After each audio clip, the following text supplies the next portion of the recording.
Greetings, Haunt fans. This is Andrew Montoya with the ScareFactor.com's Team Hauntarama. Joining me today here is Andy Reiner with the Haunted Stage Stop located in Rollinsville, Colorado. How are you today, Andy? I'm doing super awesome, Andrew. I'm just so excited. It feels like Halloween is tomorrow. But yeah, I'm doing great because we're still setting up and we're gonna get to celebrate Halloween for a lot of days, not just Halloween. Oh, that's always the best time of year, in my opinion. So, speaking of setting up, I understand the stage stop is located in a pretty historic building built in like the 1860s, something like that. Can you tell me a little bit more about that? That's right. Well, it's 1868 and we've built it Okay. into our logo because I just think it's so cool. The stage stop is a historic building and it's been so many things throughout time. It's been animal stables in the basement. It's been a restaurant, a bar, um, a train stop. It's been a brothel upstairs. It's hosted some really famous shows. There's several very big bands like Leftover Salmon, Yonder Mountain String Band, Elephant Revival played some of their first shows at the stage stop and upstairs venue. Nice. Um, so it's there's definitely ghosts. There was a suicide in the basement at some point. I'm not sure when. I'm told there's very small little child ghosts. So essentially Oh, what we geez. have is an actual haunted house. And that's what we do. We don't like to get a warehouse and build a bunch of walls. I want a space that's already haunted, that's already creepy. And all we do is we come in and we enhance the inherent creepiness that's already there and try to make it as scary and as fun as possible. So that's the stage stop. Yeah. That's awesome. That's awesome. And I understand you guys have been involved in a couple other like similar things where it's a location that you guys have come in to haunt that's actually got some haunted history otherwise with Yeah. Spooky Grass and Haunted Ferncliff. So Yeah, that's we awesome. started out. The first one was Haunted Ferncliff, and we're the only new haunted house in Colorado in 2020 that I'm aware of. Hmm. Although City of the Dead did their drive-through, which was fun. I did that. Yeah. Uh, but we're a brand new haunted house in 2020.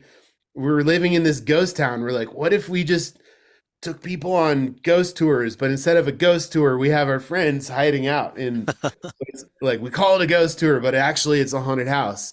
Uh-huh. And we didn't have anything, but we bought some skeletons and we bought some secondhand props. We got a 12-foot Home Depot skeleton, of course, Of and course. gotta have that. And we did something then that we still use in our current haunt, which is we send people into pitch black environments with a really lame red flashlight. And I call this interactive lighting because you only see what you point the red flashlight at, and everything Okay. else is total darkness. So we kind of, I don't even though it was only open 2 nights, but we got a couple hundred people in there and we had a great response. So we had to just keep doing it. And yeah, I didn't ever expect to run my own haunted house. I've scare acted in the 13th floor and in Frightmare, so I kind of Okay. know how it works, but we were just given by the universe this opportunity to like try to run an event in like actually haunted place, and it just seems so fun to That me. is awesome. That really is awesome. So have you guys encountered any ghosts yourself in setting up in Rollinsville? 100%. Yeah, we've already had ghosts this year in setting it up. Um, there, I went over. So the Gold Dirt Distillery is the building owners, Okay. and they have some stuff stashed in there that they need to get once in a while. So one of the bartenders was in there getting something for the distillery, and she heard a very loud sound, and she told me about this about half an hour later when I showed up. She was like, "Oh, I don't know what you guys are doing upstairs, but that was a really loud sound and it scared my daughter, and like, what's Oh going on?" God. Like, we weren't there. Nobody was there. And what happened is like a very large piece of barnwood that I had leaned up against something had fallen down. But this is not like I leaned it like it's not going anywhere. Like, we're talking a heavy piece of wood. And I Right. just I personally can't think of a single thing that could have pushed that beam over inside in the upstairs, which was locked and which had no people in it. For Oh, sure, geez. 100% confirmed. The ghost also stole my pair of scissors. Oh no. I think we probably have some of those same ghosts running around here. We can't keep a pair of scissors around here to save our lives. Yeah, That's confirmed hilarious. paranormal. Must be paranormal activity. That's Yeah. awesome. So I'm sure beyond the ghosts, there have been some other, more real world sorts of unique challenges you guys have encountered working in a space like that. Can you tell me a little bit about that? Real world challenges. Yeah, well, we do have our walkthrough is relatively janky. Um, we have steps up, we have steps down, we have staircases, we've got ramps. Just trying to make a pathway to walk through safe is a huge part of what we spend our time doing. No, Not I just believe like that. building the path and figuring out spots and props and stuff, but we want to make sure that it's you know where to go and you're not going to accidentally. I mean, look, people can fall down. If you're really extremely drunk, we're going to tell you to come back another night because drunk people cannot handle our walkthrough. There They you just go. they just go down.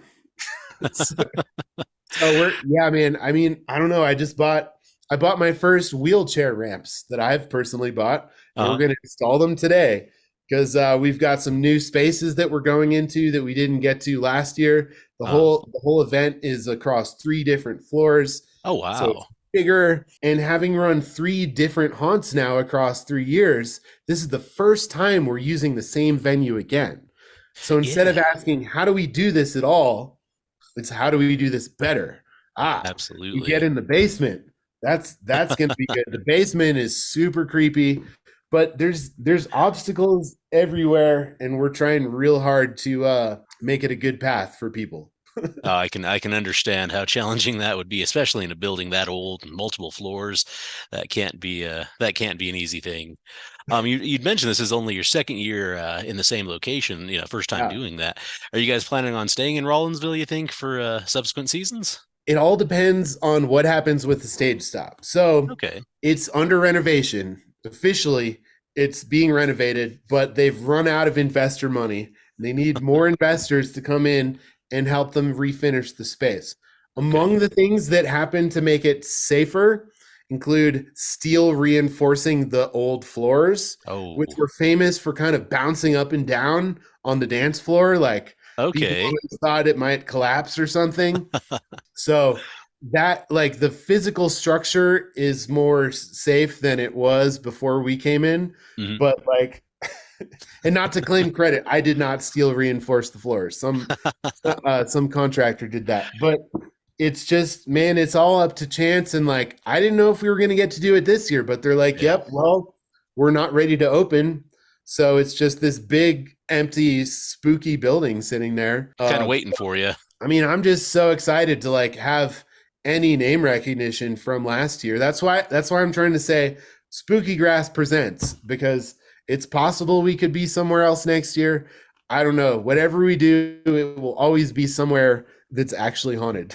That's awesome. That's awesome. And I understand you guys also kind of partner with some local businesses, not only, a few right around there, but also the Timberline Fire Department. Yeah, we love to bring people together. And in 2020, when we first started, I don't know if you remember this, but it was kind of a weird time. Oh yeah. And so people were kind of like angry and at each other's throats, and no one agreed on stuff. And certainly in mountain towns, we're kind of on the purple side of things. You got liberals, you got conservatives, but everyone kind of comes together to be neighbors, which is, Mhm. I think, important. So I wanted to do something that would bring people together. And I'm like, what brings people together? Halloween, obviously. Oh yeah, the fire department. They're going to save us from burning down. Doesn't matter what you believe. The fire department is going to save our homes from burning down, hopefully. Right. And so we raise money for the Allens Park Fire Department, and I just since then it seems like a nice thing to do. It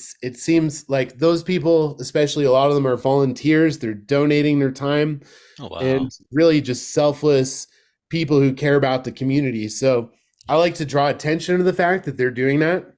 And I like to give them money because they don't have enough for what they're trying to do. The like money and things they're delivering for the community don't quite match up. So Absolutely. the fire department is they're just great people and we want to support them.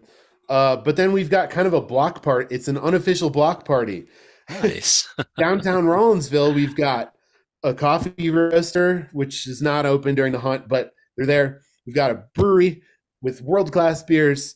I'm Nice. a beer snob, so I can say that for sure. The beer list is like just it's spot on. We've got world class cocktails. Gold Dirt is distilling their own booze, creating their own bitters, fresh squeezing their own juices, and then Toss Wood Fired Eats is making pizza, salads.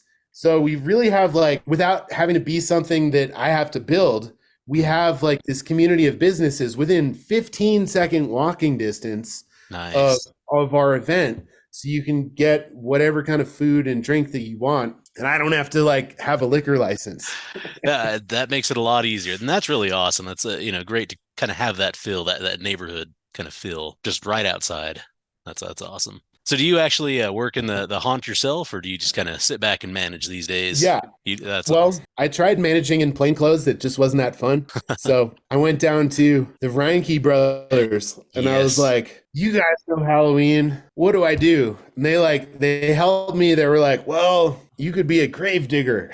So I got a big top hat and I've got a shovel and I carry it around and I both manage. And if I have a moment and I'm walking past you, I might try and scare you too. That's awesome. That's awesome. And I, think one of my last questions for you here is I understand you guys do kind of a final tour, something a little special for the final tours. Can you tell me a little bit about that? I'll tell you what I can. All right. Yeah, don't want to reveal any At the end of the secrets. night, the final tour is where we do what we wish we could do for every group, which I think following through on a scare is one of the most important scare actor concepts. And what I would say is that on a normal entry into the haunt, we're going to follow through on our scares as much as we possibly can. Hmm. But the final tour is where the whole cast gets to do it all together, and we all sort of turn into a yeah, it's like a movie or something. It's all like a whole mob by the end. That's awesome. That sounds like quite the experience. So, folks, if you're able to get out for that last tour, that sounds like it would definitely be the thing to do. Well, thank you very much for taking some time to chat with me today, Andy. And anything else you'd like haunt fans to know before we let you go? I want haunt fans to know that we are haunt fans too. My wife and I love to go to haunted houses. Back in 2020, Josh and Jen from The Empty Grave, they didn't open their haunt, and we learned a lot from them. We have a bunch of their masks from Kimbark Cemetery, and Nice. we love The Empty Grave.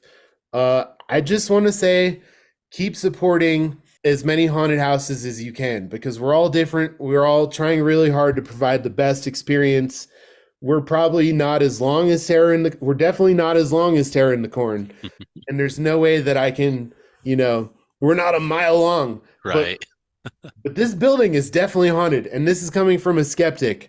I'm convinced now that it's haunted. So, thanks for supporting Halloween. Thanks for supporting your local haunts. And if you have to travel a little bit to get to Haunted Stage Stop, at least you should know there's pizza, cocktails, and beer, and a whole lot of ghosts waiting for you up here. And we're stoked to see you. That's awesome. That sounds like a heck of a good time, not only at the stage stop, but I mean, a great message about, supporting the haunt community. So thank you very much for doing what all you guys are doing. And we are looking forward to seeing you later this season. We as, Team Hauntarama are going to be Woo. heading out here in October and checking you guys out. And, it usually takes about a week for our reviews to come out after that. But make sure you watch at thescarefactor.com for that review and stop by the haunted stage stop this season. All right. Thank you very Great. much, Andy. And you have a great afternoon. Thanks, Andrew. All Appreciate right. it. Happy Thank you. Halloween. Oh, you too.